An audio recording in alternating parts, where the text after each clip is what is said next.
Hello, this is Caleb with Garvin Sewer Service. I'm at 1286 Berea Drive. 1286, yes.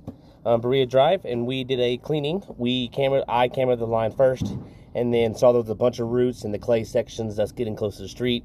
Snaked the line 4 times, just to make sure it's really good.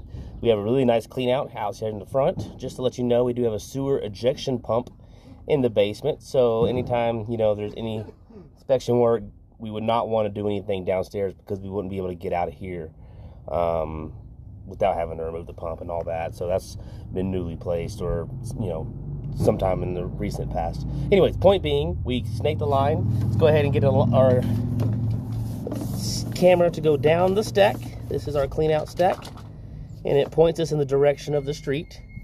We will zero out our distance indicator on the lower left-hand side of the screen. And what we're looking at in this green pipe is what we call SDR. It is a plastic pipe. So this is a little bit of discarded roots on the left side. I'll make sure to flush the system out. That's just cut out. It's just laying there. So SDR is really nice for non-root intrusion purposes. Whenever they put the joints together, the glue is actually a misnomer. It melts the pipe together. So roots may get in plastic drains, but a lot less likely than clay.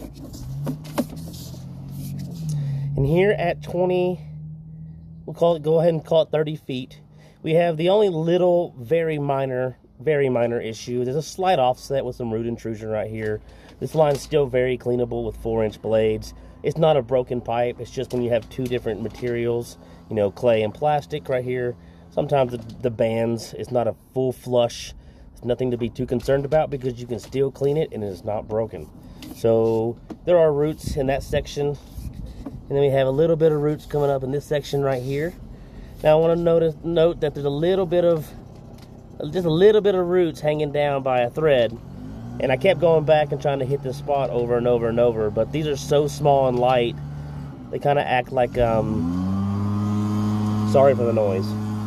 Kind of act like on a car wash on the top of the car when the brushes go by. It just easily moves out the way with the blades come through. This is not going to cause a backup anytime soon, but just like the root intrusion before this, we want to note that we do want to clean this line every year, at least once a year. There's some root intrusion right here that got cut out really well. And then we're dropping into the city at 43 feet. So once a year cleaning, we'll keep the line going for as long as possible. A lot of that line's been replaced, but not out in the street sidewalk portion. So once a year cleaning, Root-X, which is a chemical, can help stun the root growth. But as long as you're cleaning it once a year, you'll be able to have this last as long as you can. And then every 4 or 5 years, it's also nice to go ahead and get a scope in. But overall, this line looks pretty good.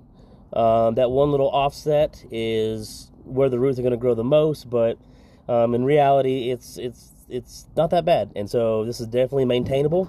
I'm going to recommend no repairs at this time. If there's any other question with the work involved, please read the invoice summary. There'll be a text out version of this work spelled out so you can read. Otherwise, you can call Garvin Sewer Service. My name is Caleb. Thank you for your time.